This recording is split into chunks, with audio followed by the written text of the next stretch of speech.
गर्मीमा चिसो अम्बाको जुस वा गुआभाको जुस आज म हजुरहरूलाई सजिलै घरमै बनाएर देखाउँदैछु। Greetings everyone, YouTube channel Amarpanchhi food वर्ल्डमा हजुरहरूलाई धेरै धेरै स्वागत छ। यो अम्बाको जुस एकदमै नयाँ तरिकामा र एकदमै मिठो तरिकामा आज म हजुरहरूलाई बनाएर देखाउँदैछु र एकदमै टेस्टी बनेको छ। यो जुस चाहिँ घरमै पाइने सामग्रीहरूबाटै हामीले सजिलैसँगले यसलाई तयार गर्न सकिन्छ। यो एकदमै पोसिलो पनि छ हाम्रो स्वास्थ्यको लागि। यसलाई बनाउनको लागि एउटा यस्तो ठुलो वाला मैले चाहिँ अम्बा लिएँ। यो करिब 400 ग्राम जति छ। चिनी 2 चम्चा जति चाहिन्छ र पानी हामीलाई चाहिन्छ 1 कप जति। साथसाथै यसलाई स्पाइसी बनाउनको लागि रातो धुलो खुर्सानी आधा चम्चा, कागती एउटा, बिरे नुन आधा चम्चा जति र भुटेको जुन जिराको धुलो छ त्यो 1/4 टेबलस्पुन म लिँदैछु। यसलाई अझ चिसो बनाउनको लागि मैले 5-6 वटा आइस क्युब पनि लिएकी छु, तर यो चाहिँ अप्सनल हो। हजुरहरूलाई चाहिँ चिसो धेरै मन पर्दैन भने चाहिँ चिसो पानी मात्रै युज गर्नुभए पनि हुन्छ, आइस चाहिँदैन। यो अम्बालाई चाहिँ माथिबाट 1/3 पार्ट म यसरी काट्दैछु। हेर्नुहोस् त, एकदमै नयाँ तरिकामा म बनाएर देखाउँदैछु। 1/3 पार्ट माथिबाट चाहिँ काट्नु होला है। हेर्नुहोस् त, यसरी 1/3 पार्ट काटिसकेपछि यसको भित्रको पार्ट जति हामी निकाल्छौँ। यसलाई निकाल्न एकदमै सजिलो बनाउनको लागि मैले एउटा चम्चा युज गर्दैछु। हेर्नुहोस् है त, अम्बामा चाहिँ भरपुर मात्रामा प्रोटिन र फाइबर दुइटै पाइने भएकोले यसले हाम्रो रोगसँग लड्ने क्षमता बढाउँछ।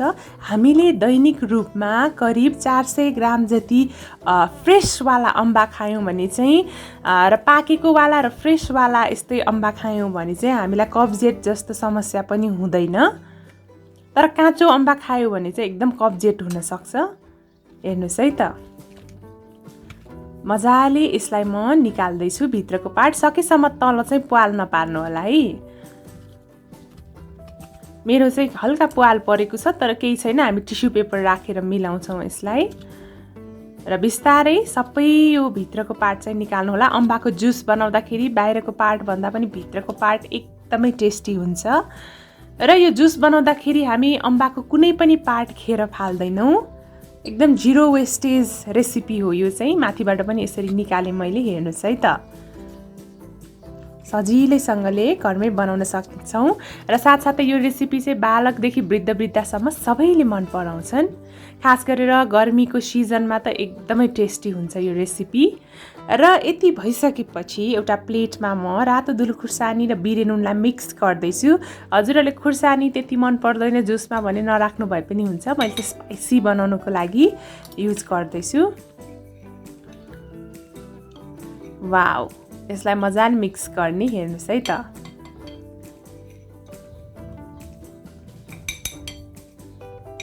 हजुरहरूले मेरो च्यानल अमरपन्छी फुड वर्ल्डलाई सब्सक्राइब गर्नुभएको छैन भने प्लिज सब्सक्राइब पनि गरिदिनु होला है।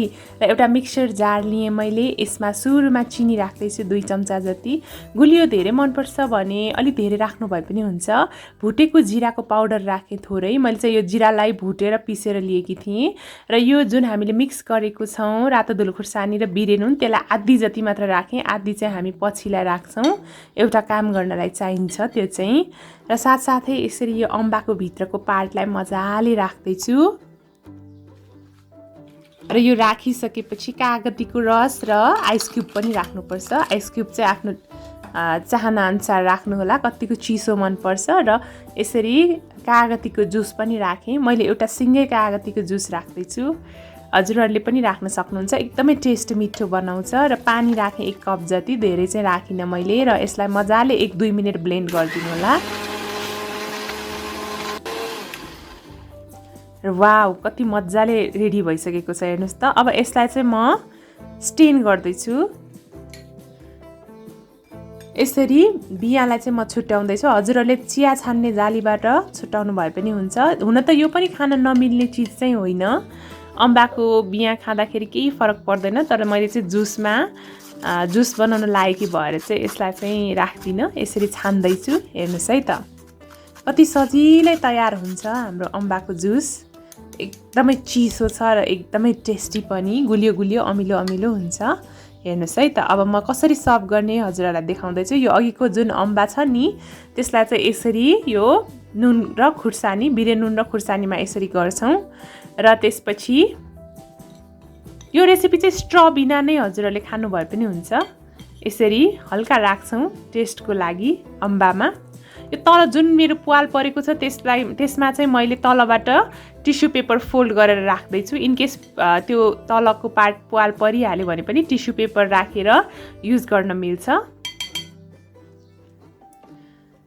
र मैले तलबाट टिस्यु पेपर राखेँ र त्यसपछि हाम्रो जुस मजाले रेडी हुँदैछ। यसलाई चाहिँ म यसरी खाँदैछु वा स्ट्र नराखिकन डाइरेक्ट खानुभयो भने पनि हुन्छ। यसरी छोपेर हजुरहरूले सर्भ गर्न पनि सक्नुहुन्छ र म टेस्ट गर्दैछु है त कस्तो बन्यो भनेर। मेरो मुखबाट चाहिँ पानी आइसक्यो। यो एकदमै नौलो रेसिपी हो। वाउ, एकदमै टेस्टीसँगले तयार भइसक्यो। हजुरहरूले पनि तयार गर्न सक्नुहुन्छ घरमै। हेर्नुहोस् है त, म फेरि पनि थोरै ट्राई गर्दैछु। मलाई चाहिँ एकदमै मन पर्यो यो रेसिपी। हजुरहरूले पनि ट्राई गर्न सक्नुहुन्छ यो गर्मीमा चाहिँ। हेर्नुहोस् है, यो सिजनमा चाहिँ यस्तो अम्बा मजाले किन्न पाइन्छ बजारमा।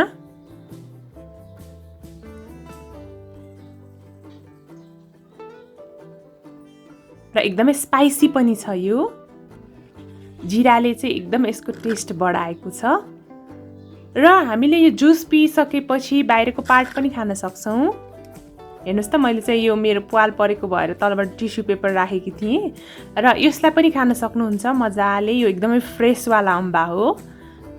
र यसरी तयार भइसकेको छ। भिडियो मन पर्यो भने लाइक, कमेन्ट र सेयर गरिदिनु होला। Thank you so much for watching. Happy cooking.